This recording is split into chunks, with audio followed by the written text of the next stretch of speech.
Ce programme est financé par les amis et partenaires du ministère de Joyce Meyer. Vous voulez que Dieu vous utilise? Eh bien, écoutez ceci. Dieu veut faire des choses avec vous avant d'en faire à travers vous. Amen.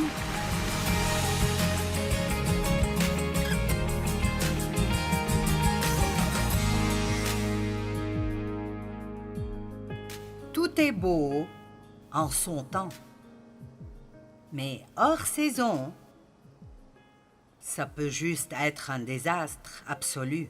Il y a un bon moment et un mauvais moment pour tout sous le soleil. Et quand nous sommes assez matures pour pouvoir discerner les saisons, c'est une très bonne chose dans nos vies. Combien d'entre vous trouvent ça difficile de lâcher des choses? Je sais ce que vous ressentez. Eh bien, il y a des choses que je fais pire que d'autres. Vous savez, maintenant que je suis un peu plus âgée, j'ai dû abandonner certaines choses au bureau. La technologie est tellement plus avancée maintenant que ce serait stupide de ne pas laisser des jeunes s'en occuper parce que je ne la comprends pas et ça ne m'intéresse pas d'apprendre cela. Et je préfère payer quelqu'un pour le faire pour moi. Voici, mon téléphone ne fonctionne pas. Merci. Mon ordinateur ne fonctionne pas. Merci. Peux-tu faire cela pour moi? Merci. Donc... Mais j'ai dû, même dans les 2 dernières années, faire de grands changements comme, vous remarquez peut-être, qu'il y a quelqu'un qui m'aide un peu ici. Pasteur Mike, parfois Ginger. Et c'est le moment pour moi d'arrêter de tout faire.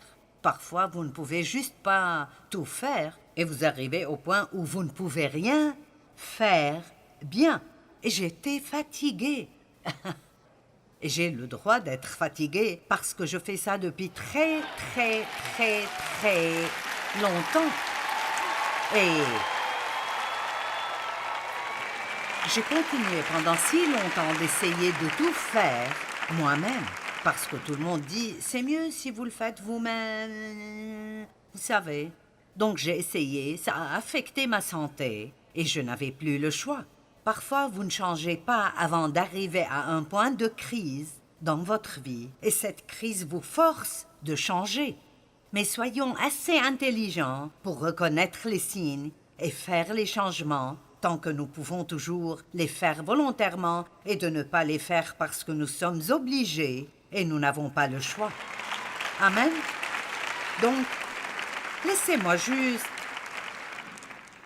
vous taquinez un peu. Combien d'entre vous n'aiment pas l'eau? Et je parle de combien d'entre vous n'aiment pas vraiment boire de l'eau. D'accord. Eh bien, s'il vous plaît, ne soyez pas offensés. Mais l'une des choses les plus stupides à faire est de ne pas boire d'eau. Vous savez pourquoi? C'est la seule chose qui nettoiera bien vos reins. Si vous émettez un sachet de thé, ce n'est pas la même chose que l'eau plate. Et beaucoup de gens se sentent mal et n'ont pas d'énergie juste parce qu'ils ne boivent pas d'eau. Et donc, je vous le dis, donc maintenant vous savez. Et vous êtes responsable de ce que vous savez maintenant. Donc, si vous avez des calculs rénaux et le médecin dit « vous ne buvez pas assez d'eau », vous pouvez dire « Joyce m'a dit cela ». Combien d'entre vous ne dorment pas assez? Vous savez quelle est la réponse à cela? Allez au lit. Je veux dire, beaucoup de nos problèmes ne seraient pas si difficiles à résoudre. Je sais que je devrais aller au lit, mais... Je sais que je devrais boire plus d'eau, mais... Je sais que je devrais épargner de l'argent pour ma retraite, mais... Je devrais me mêler de mes affaires, mais... Je n'aurais pas dû dire cela, mais... Allez, nous devons enlever les mais de nos vies et juste faire ce que nous savons que nous devrions faire. Prenons donc cette décision aujourd'hui que nous allons améliorer dans comment lâcher les choses pour que Dieu puisse nous amener à la nouvelle chose qu'il a pour nous. N'essayons pas de nous accrocher à quelque chose quand Dieu en a fini avec, parce que quand Dieu en a fini avec, vous n'en jouirez plus jamais. Amen. Même concernant le fait de donner des choses, quand Dieu me demande de donner quelque chose, si je le garde après cela, il n'y a plus d'onction dessus pour que j'en jouisse. Je pourrais la garder, mais je n'en jouirai pas parce que maintenant Dieu a dit « donne-la ». S'empresser d'arriver à la saison suivante cause des problèmes aussi. Peut-être que vous êtes fatigué d'attendre, alors vous faites quelque chose à ce sujet. Ou peut-être que vous êtes à un travail que vous n'aimez pas et vous êtes fatigué d'attendre Dieu, donc vous décidez de démissionner. Souvent, nous sommes fatigués d'attendre et nous prenons des décisions insensées. Vous devez rester là jusqu'à ce que Dieu vous dise de partir. Et quand il vous dit de partir, alors vous devez vous en aller. J'avais un travail dans un ministère et on ne me traitait pas bien. Et je voulais tellement sortir de là et suivre ma propre voie. Mais je savais que Dieu ne voulait pas encore que je parte parce qu'il ne m'avait toujours pas dit de partir. Eh bien, quand Dieu m'a dit de partir, j'étais arrivée au point où je ne voulais plus partir. Donc, vous ne pouvez pas toujours faire ce que vous voulez faire. Maintenant, voici un exemple de s'empresser d'une saison à l'autre. Une année, nous avions un hiver très chaud. Eh bien, durant l'hiver, nous pensions que c'était génial. Il ne faisait même pas froid. C'est comme ne même pas avoir l'hiver. Et puis nous avons découvert au printemps qu'il n'avait pas fait assez froid pour tuer les insectes. Donc nous avions des insectes et plus d'insectes ce printemps. Et il y a eu une infestation de coccinelles. Vous savez, comme le pharaon a eu des grenouilles chez lui, des grenouilles dans ses fours, des grenouilles dans son lit, eh bien, nous avons eu des coccinelles partout et je n'exagère pas quand je dis que nous avions des centaines de coccinelles à la maison. Et vous savez, ceux qui ont des allergies n'ont pas aimé ça parce qu'il n'a pas fait assez froid pour tuer les choses qui les gênaient pendant le printemps. Donc, ça semble être amusant de pouvoir sauter une saison et arriver à celle d'après. Mais beaucoup de gens, par exemple, veulent sauter la saison où Dieu nous forge, nous réprimande et change des choses en nous et ils veulent aller directement d'être nés de nouveau à, vous savez, de grandes choses dans leur vie. Mais vous pouvez avoir assez de charisme pour arriver quelque part, mais pas assez de caractère pour vous y garder. Allez, voulez-vous que je le répète?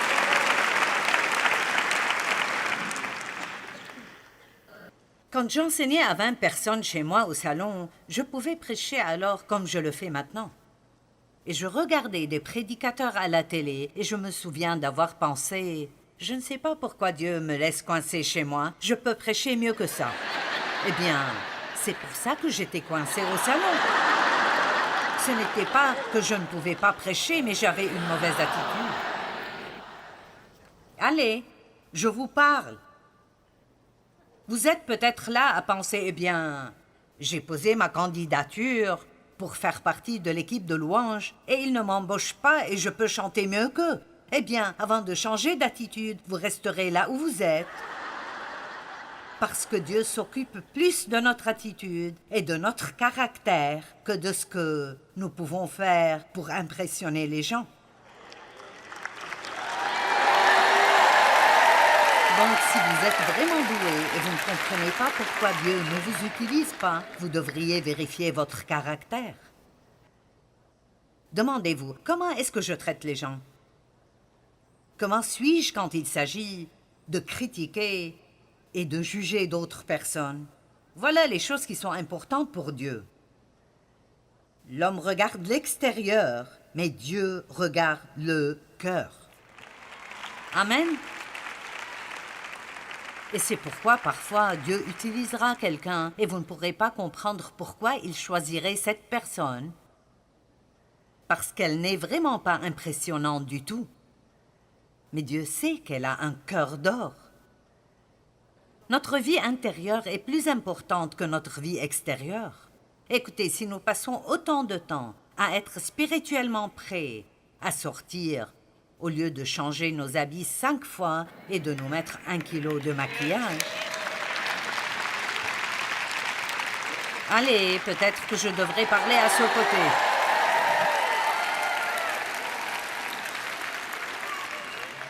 Il me faut près de 45 minutes le matin pour aller de ce à quoi je ressemble quand je me réveille à maintenant.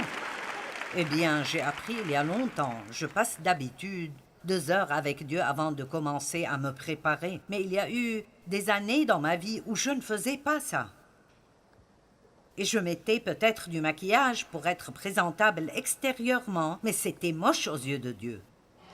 Bonjour. Qu'importe combien les gens pensent que vous êtes beau au travail,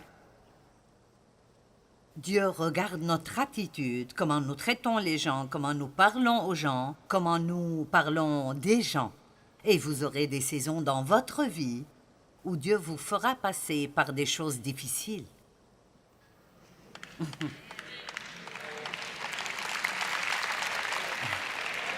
Des saisons de réprimande, des saisons où rien n'arrive comme vous le voulez, juste pour voir comment vous agissez. Allez.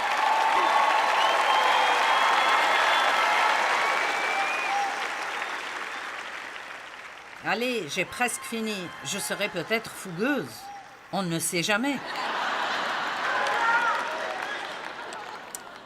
Labourer la terre en friche. Il y a des saisons de labourage. Imaginez si vous étiez un champ plein de boue qui n'a jamais été labouré, et tout d'un coup, un fermier vient avec une charrue et commence à le labourer. Je pense que ce ne serait pas agréable. Et la terre en friche dans votre vie, la terre dure et pleine de pierres dans votre vie, doit aussi être labourée. Vous voulez que Dieu vous utilise? Eh bien, écoutez ceci. Dieu veut faire des choses avec vous avant d'en faire à travers vous. Amen. Oh mon Dieu, si seulement je pouvais vous expliquer ce que j'ai dû traverser pour pouvoir être là aujourd'hui. Oh mon Dieu, j'avais une si mauvaise attitude à cause de la façon dont j'ai été traitée. Je m'apitoyais sur moi-même. J'étais rebelle spécialement envers n'importe quelle sorte d'autorité masculine.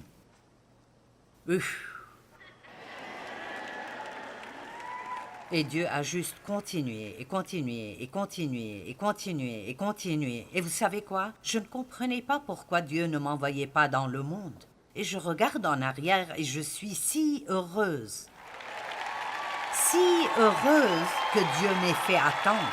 Je suis si heureuse qu'il ne m'ait pas laissé être dans une position où je me serais couvert de ridicule et où j'aurais fait honte à son nom. Ne soyez pas si pressés d'arriver là où vous allez. Prenez le temps de laisser Dieu faire ce qu'il veut faire en vous.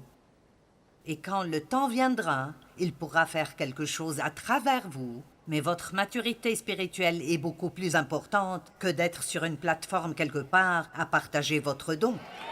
Amen. La saison du labourage. Quand vous mettez la main à la charrue, la Bible dit dans Luc 9, 62, « Quiconque met la main à la charrue et regarde en arrière n'est pas propre au royaume de Dieu. » Quand vous travaillez dur, ne pensez pas à combien c'est dur, pensez à la récolte. Amen.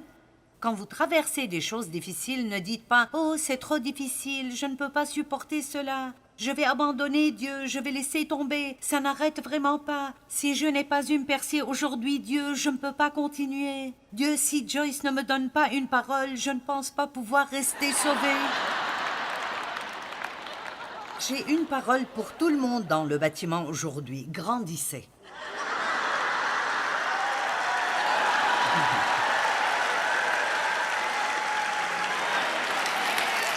Et je le dis à moi-même aussi. Et je ne vous dis jamais rien que Dieu ne m'a pas dit à moi.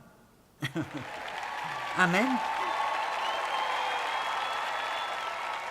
La Bible dit que nous devons labourer dans l'espérance. Et l'espérance est une attente que quelque chose de bien arrivera avec vous à n'importe quel moment. J'aime cela. Nous devrions vivre avec une telle attente. Et quand les choses sont difficiles dans nos vies, nous devons traverser cela avec l'espérance. Nous devons dire « Toutes choses concourront pour le bien ». Ceci arrive pour une raison. Je ne sens peut-être pas que j'en ai besoin, mais Dieu fera marcher cela pour mon bien. Ceci m'aidera à grandir et à maturer. C'est de l'expérience que je pourrai utiliser plus tard dans la vie. Amen. Il n'y a rien de meilleur que l'expérience. Vous savez, vous croyez ce que je dis parce que vous savez que j'ai traversé les choses dont je vous parle maintenant. Je n'ai pas juste acheté un livre de sermons et je n'invente pas ces messages. J'ai vécu ces choses. Et quand je vous dis que Dieu fera que toute chose concourt pour votre bien si vous lui faites confiance, je sais par expérience que Dieu fera que toute chose concourt pour votre bien. Quand je vous dis que si vous n'abandonnez pas et vous ne laissez pas tomber, le temps de la récolte arrivera, je peux vous promettre que votre temps de récolte arrivera. Vous pouvez labourer dans l'espérance. 1 Corinthiens 9, 10. Oui, c'est à cause de nous qu'il a été écrit que celui qui laboure doit labourer avec espérance, et celui qui foule le grain, fouler avec l'espérance d'y avoir part. J'aime ça.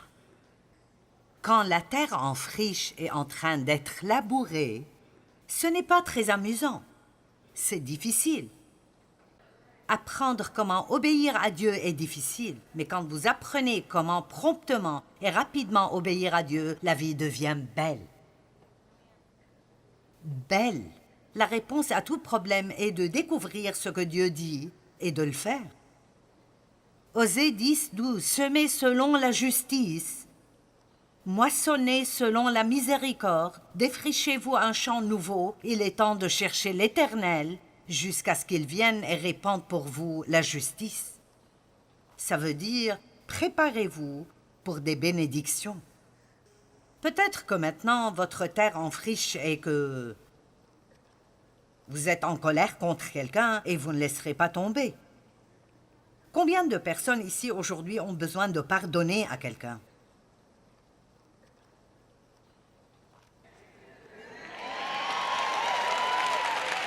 D'accord. Laissez-moi vous dire quelque chose. Le plus grand problème que nous avons en tant que croyants est le manque de pardon, de rester offensé, d'être en colère contre les gens. Je veux dire, c'est le problème numéro 1 dans l'Église. Si nous apprenions tous comment pardonner rapidement comme Christ nous pardonne, allez.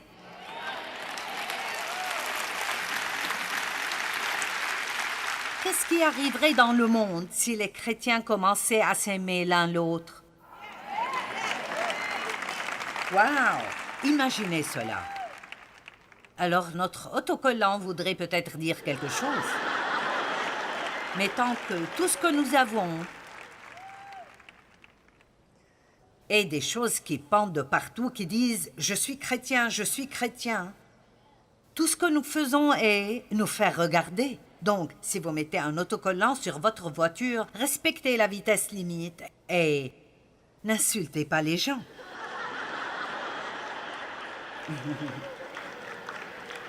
Allez, vous n'aimerez peut-être pas tout ce que je dis, mais vous ne serez pas confus.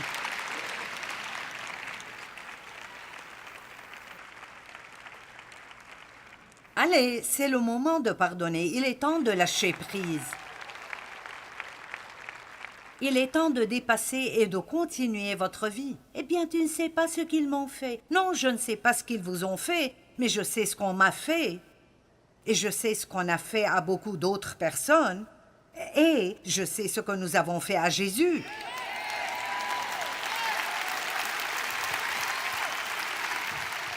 Il n'y a pas de raison pour quiconque. Vous ne trouverez pas d'excuses assez bonnes pour vous accrocher à la colère.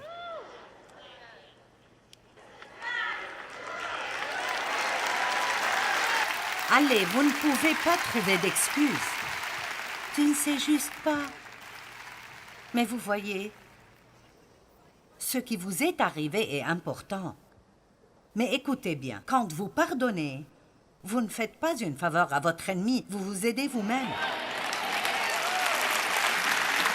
Oui, j'ai écrit un livre sur le pardon et je l'ai appelé « Faites-vous une faveur et pardonnez ». Nous nous aidons nous-mêmes quand nous obéissons à Dieu. Tout ce que Dieu nous dit de faire, vous dites « Mais je ne peux pas dépasser ça. » D'accord, peut-être que vous ne pouvez pas dépasser vos émotions, mais je vous dirai ce qui arrivera si vous commencez à prier pour les personnes contre qui vous êtes en colère et voyez combien vous pouvez les haïr. Allez, commencez à prier pour eux tous les jours. Priez pour qu'ils soient bénis. Priez pour que Dieu les bénisse. Et s'il y a quelque chose dont ils ont besoin et vous pouvez remplir ce besoin, allez remplir ce besoin. Même si votre chair trouve cela dégueulasse, allez et faites-le. Parce que c'est comme ça que vous brisez la puissance de Satan dans vos vies quand vous commencez à agir comme Jésus. Amen. Si vous êtes le pasteur d'une église locale et quelqu'un que vous avez fait grandir dans le Seigneur, prend la moitié de votre congrégation et fait une église au coin de la rue, achetez-lui un système de ce nom. Allez, l'amour ne périra jamais. La haine, le ressentiment, l'amertume périront toujours, mais l'amour ne périra jamais. Dieu nous a donné une arme comme aucune autre, et c'est l'arme de l'amour. Et non seulement cela, c'est vraiment amusant. C'est amusant de rendre le diable furieux et de le faire vous regarder aimer quelqu'un qui vous a maltraité. Houhou! Dans quelle saison êtes-vous maintenant? Ou est-ce que Dieu vous enseigne à être moins égoïste? Pas de réponse, d'accord. Et à propos d'être plus discipliné? Ou de se débarrasser des dettes? Vous devez arrêter de sortir votre carte partout où vous allez. C'est si amusant de dire « mettez-le sur mon compte ». Mais la facture vient. Amen. Est-ce que Dieu vous dit que c'est le moment de vous occuper de votre santé et de prendre soin de vous-même? Peut-être que Dieu vous dit d'arrêter de manger des saletés tout le temps. Ne combattez pas les saisons de votre vie et rappelez-vous ceci. Ne pensez pas pouvoir toujours faire ce que vous avez toujours fait, parce que les choses devront changer. Et quand elles changent, ne résistez pas. Ça vous rend juste misérable si vous résistez.